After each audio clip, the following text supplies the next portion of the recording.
Thank you very much for the invitation.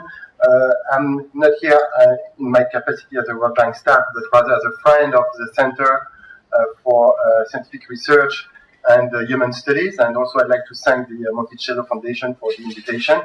It's a great pleasure to be here. What I propose in the next few minutes is actually to elaborate a little bit on what Tom has just said, although it's difficult to elaborate on Tom because he's already providing so much food for thought that it's difficult to find the place. But it's true that in French there is something bizarre about the right to beauty, because I saw that every single French woman was naturally beautiful, so I don't know why. So what I would like to do today is to talk a little bit about this issue of human rights and rights, natural rights, in relation to development, in relation to prosperity. And what I'm going to use as a pretext for the discussion is something that has been adopted at the United Nations in 1986, which is the right to development. And so the title of the presentation is there anything natural about the right to development? And as Tom has already mentioned, and also our speakers this morning, you can look at rights in many different ways.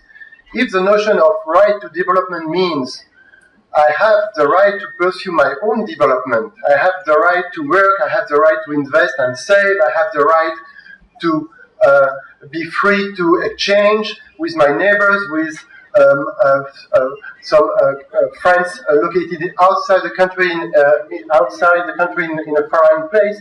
All of those things I should be free to do in order to achieve my purpose. Now, if we understand the right to development as something that is an entitlement, that I have the right to be developed by someone, that there is a world that is unfair, unequal, and this inequality should be repaired, and I should be the subject of that fixing. Here you see that depending on what one understands about the notion of right, you have many different interpretations. And if you discuss that issue in the local context of the Middle East and North Africa region, especially in the context of the Arab Spring, and what we have heard in the cities in Tunis, in Cairo, even in Rabat or in other places, you have heard the crowds asking for many different types of rights. You know, they were first asking for their own dignity. And I think this refers to some fundamental freedom that they were asking for. But they were also asking for bread, for instance, or for, in some places, young graduates asking for a job in the public service, as if it was an entitlement. So what I'm saying is that this genuine movement that we have been seeing across the region is a mixture of different claims and requests, and there is a degree of confusion about what rights can do and cannot do, and this was already, of course, discussed this morning. And what I'm going to do in the next few slides is to go through some of the frameworks to think about different type of rights. So as I said, the right to development is something that has been adopted by the UN. It's a text of 10 articles. Here you can see the first article. The right to development is as Tom mentioned before, inalienable right, human right, by virtue of which every human person and all peoples, so I will also discuss this notion of all peoples, are entitled to participate in, contribute to, and enjoy economic, social, cultural, and political development in which all human rights and fundamental freedom can be fully realized. So this is the big endeavor of the right to development, and actually this UN piece of UN legal instrument has been adopted by almost all nations. So how can we think about this right to development? And what I'd like to do in the next 6 slides is to really disentangle a little bit those notions of rights, looking at the notion of positive rights versus negative rights, the notion of positive liberty versus negative liberty, and this is different from positive rights and negative rights, the notion of rights holders and duty bearers, the issue of core rights versus indivisible rights, then economic rights versus economic needs or desires, as Tom said just before, And then the notion of economic rights versus economic rights. What do we mean by economic rights? Starting with positive and negative rights, I think one simple framework to think about this notion of rights is really through what has been put forward decades ago, which is the notion of 3 generations of rights. And that's a way, maybe an easy way to capture the different dimension. Everybody knows the French, the motto of the French Republic: liberté, égalité, fraternité. And this can be seen as 3 different generations of rights. Liberty. Liberty is about what we can call the negative rights. And those negative rights are the freedoms from. And this is what the type of right that Tom just mentioned about your freedom, your own right to life, your right to pursue your own happiness, your right to free expression, the right to a justice system that will recognize your rights. So it's a bunch of freedom rights that do not involve any claims on anybody else. Just the fact of being a human being provides you with those fundamental negative rights, the freedoms. So this is the liberty part of the rights discussion. Now you have the second generation, which relates to equality. And those rights are different type of rights. These are the rights to. I have a right to be educated. I have a right to be healthy. I have the right to be beautiful. I have the right to appear in public without shame. This is also a notion that has been floated in the UN as an inalienable human right. And here you could see that those type of rights are different in essence, in their own nature. Those rights are claims and entitlement. Someone has to provide you with that particular right. And who is that someone is going to be a big question. The negative rights are recognized in UN instruments, mostly in the Covenants on Civil and Political Rights. This is where you will find all the fundamental freedoms. The positive rights are going to be recognized in another UN covenants. This one dealing with economic, social, and cultural rights. And because when those covenants were adopted in the mid-60s, in the middle of the Cold War, most of this body of human rights laws had to find a consensus between the two blocs to be accepted as universal. So the West went with the proposition to have the economic, social, and cultural rights being pushed by the Soviet bloc and the communist world, and as a quid pro quo, the negative rights were also accepted by the former communist countries, although they were not being applied in their own space. And then another way of thinking about of those rights is obviously that negative rights and positive rights to some degree could overlap.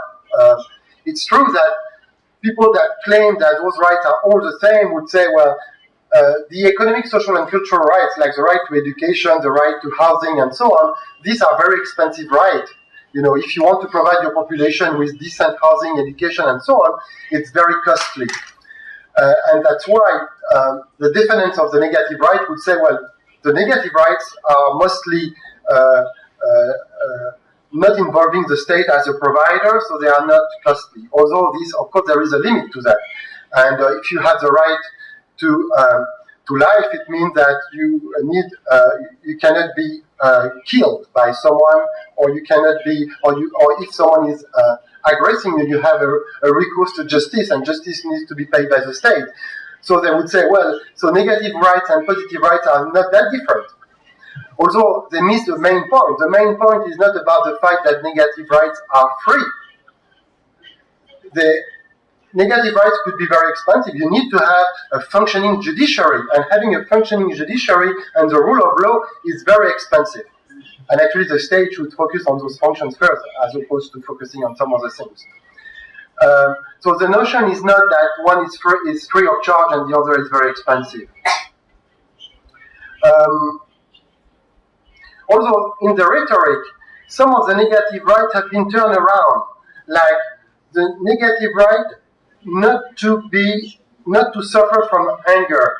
So freedom from hunger is being presented as a sort of a negative right, but it's fundamentally a positive right. You see the confusion that starts to build up.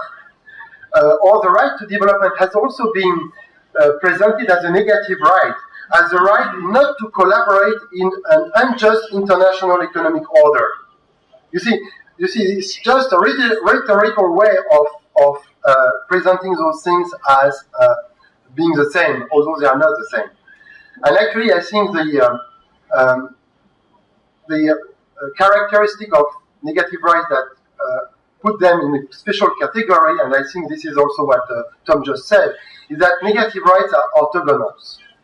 You know, my freedom of expression and freedom of life are completely orthogonal. And you use the word in terms of, I forgot, but you use the word to qualify the fact that you can enjoy all those rights at the same time. Composable. And that's the same notion. While when you think about the positive rights, the right to education and health and so on, those rights are not orthogonal. They have a common denominator. And the common denominator of all those rights is income. If you have income, of course you can realize all those rights.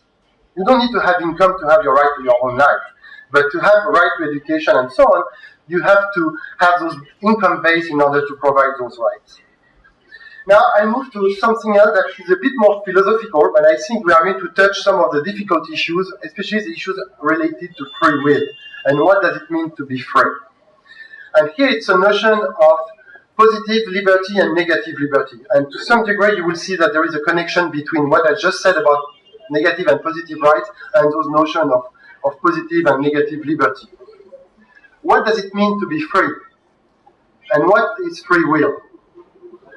For instance, is a smoker free to smoke? Berlin, a philosopher, wrote in the 60s that you have two concepts of liberty. One is based on the negative liberty, that we are all free individuals responsible for our own actions, so we are free to smoke. But then he came up with this notion that there is a different type of liberty. There is a sort of a positive liberty. I am not free to stop smoking, in a way. So my real wish would be to stop smoking. That's what I want. But for some reason, because of who I am, I cannot stop smoking. So I cannot realize my free will. And this debate about positive and negative liberty has a lot of implication about the political environment and the policy that a society or community can pursue and develop. Because it divides the individual with a sort of a higher self and a lower self. The higher self will be the self that is trying to achieve, when January 1st comes and you have to make a wish for the year, okay, I'm going to try to do this and that. And that's my commitment. That's my higher self speaking. But then comes January 2nd, and basically, the promise that you made to your partner, you cannot fulfill that promise because you have your lower self, the self of instincts. And then the next step in the argument would be to say, well, some people have a higher self that can be realized more easily because of who they are, psychologically speaking, in terms of their own resources and endowments, in terms of their education, and so on and so forth. So the next step would be, well, in that case, we should facilitate those that cannot realize their higher self. So we should try to facilitate that positive liberty that they have and they cannot realize. And often, the instrument of that realization is going to be the state.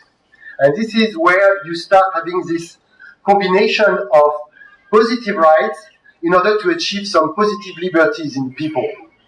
And you can see already the tension there. And you can see how the state being equipped with that mission of realizing each one of us positive liberty, what kind of nightmare this could be down the road. Now, a few words on right holders and duty bearers. So the question was, this right to development, is it something that is legally a right?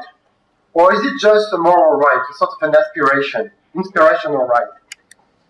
Who is the duty bearer to provide me with my own development? Is it, and the same applies obviously for the positive rights, the economic, social and cultural rights. Who is going to be the duty bearer? Can the state actually provide a house if there is a right to housing? For instance, in France, we have recently adopted the notion of the right to housing, although we have many people that are homeless. Does it mean that those homeless people can go to the court and claim an apartment in Paris? Now, if they claim an apartment in Paris, what kind of apartment can they claim? Is it just a one-bedroom, or is it something different? What kind of furnitures? You see, as soon as you enter the discourse about positive rights, all sorts of questions arise. If you have right to health, okay, health does it mean that you can go to the X-ray or to the more expensive, medical procedure as you want, or the definition of that right is so complex that it's actually something that cannot be fully realized, and this is those confusion perhaps needs to be discussed. And then there is knowing that those positive rights are difficult to implement because of the cost related to that. In the United Nations, they introduced the notion of progressive realization. So now you have all those human rights, and a subcategory of those rights are going to be subject to progressive realization, which means that they are human rights, although they talk about all rights being indivisible, interrelated, and interdependent, yet some of them can be realized progressively, meaning that they cannot be realized today, maybe sometime in the future. But as soon as you introduce a notion of relativism in human rights, if that particular human right to education can be achieved only progressively, what about my right to free expression in a different context? If they are all indivisible, interrelated, and interdependent and universal, perhaps there is also some justification for having my right to free expression being curbed for some time. So this notion of relativism in human rights then is really something that could be dangerous for the fundamental natural rights and human rights. So in the context of the right to development, the claim is that this is the international community that is a duty bearer. Through development assistance, through help being provided by the rest of the world, countries in sub-Saharan Africa would receive what they need to be developed. And this is in itself a very interesting notion about development. Development as a claim, as an entitlement, as opposed to development as empowerment. Development as recognizing the individual rights of all citizens in all countries, providing the rule of law, and providing them with the framework for their own pursuit of their own development. So you see here the fundamental distinction that you have in those issues. Now, the notion of core rights and indivisible rights, I think, can be illustrated by the famous speech from Roosevelt in 1941 on the 4 freedoms. And I think here you see the tension that I was just discussing. You see that tension into the 4 freedoms that were highlighted in this famous speech from President Roosevelt. Freedom of speech and expression, clearly a negative right. Freedom to worship God, clearly a negative right. And actually, based on the question that we had this morning in discussion about the place and the separation of state and church, actually, it's not so much a freedom of worship, it's a freedom of conscience. Why to put religion in that? You could be an agnostic. You don't have to believe in God.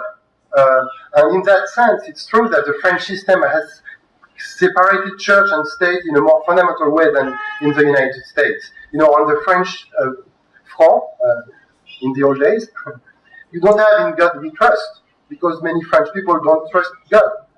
So this is, you have a much clearer separation of the state and the church. Now, when you move to the 2 next freedoms that were highlighted by Roosevelt, freedom from want and freedom from fear. Freedom from want is clearly something that would be very difficult to put your fingers on. What is the freedom from want? Wants, as human beings, wants are unlimited.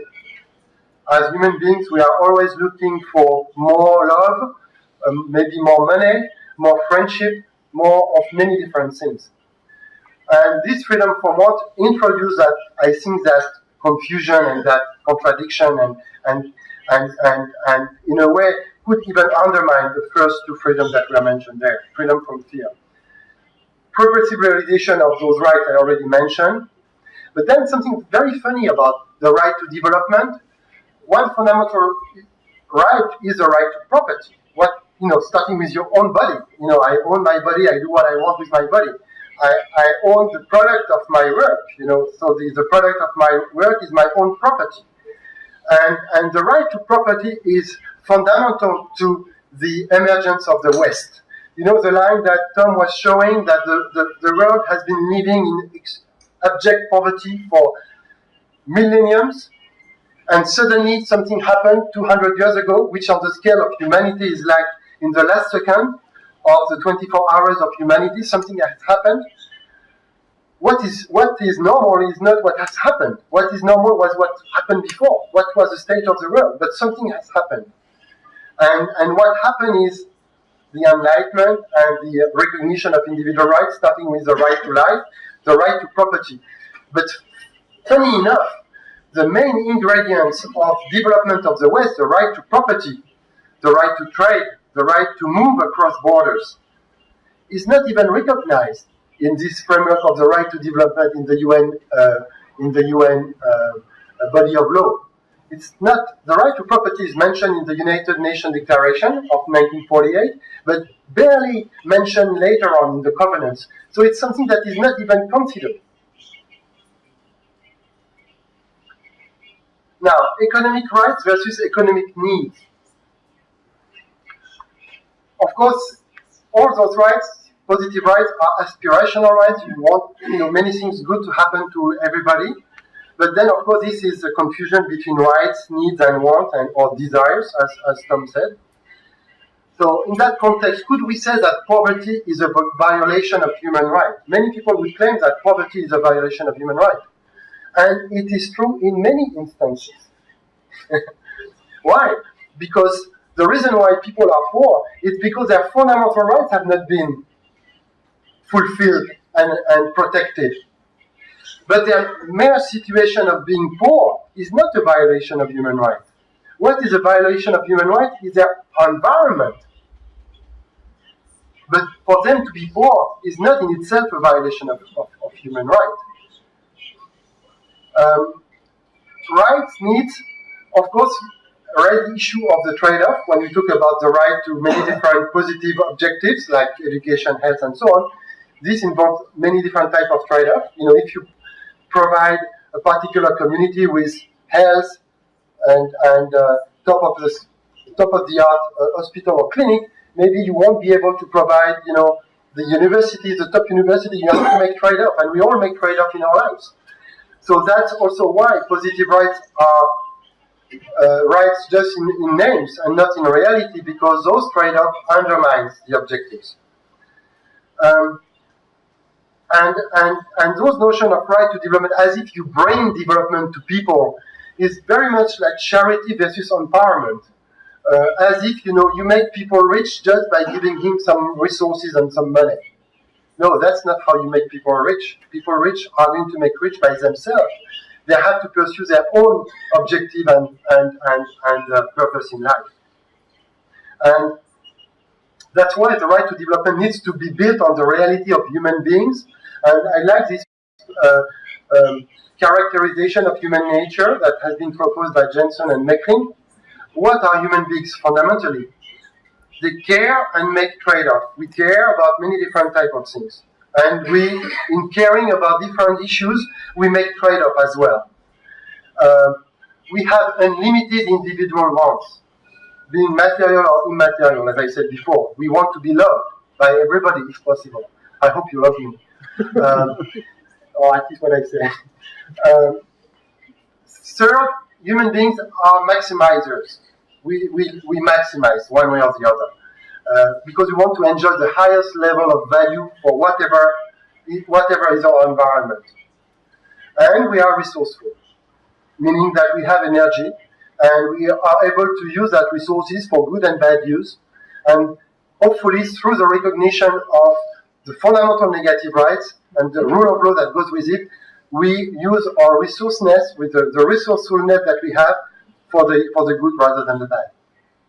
Okay, this is the last slide. Just to conclude on, and this one I entitled it Economic Rights versus Economic Rights, and now I hope you understand why.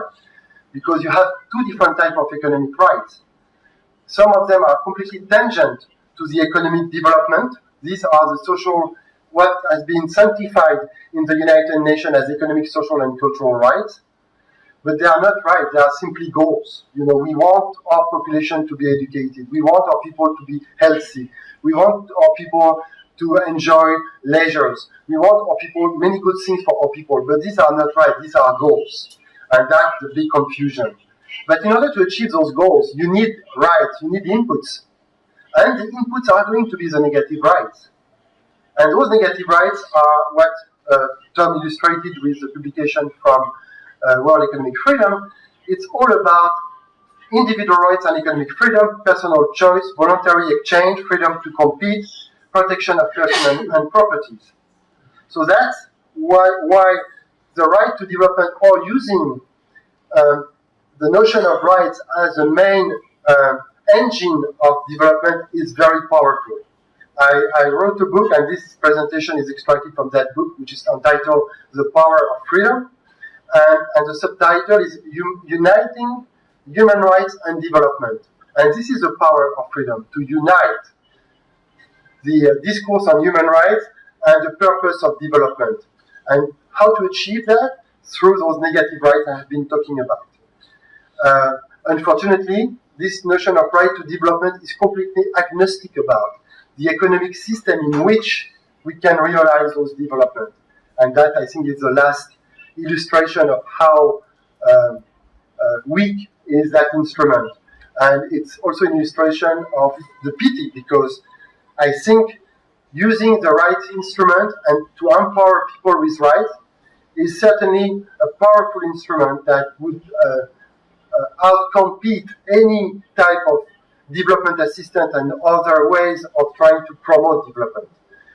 I know that in the World Bank we are, of course, providing support and loans, and we are helping countries to put together the framework that would help them grow, and we put more and more emphasis on the individual and the fact that the individual should be recognized as their own development engine, but they need to be free to do that, and this freedom comes from the promotion of the negative rights. Thank you very much.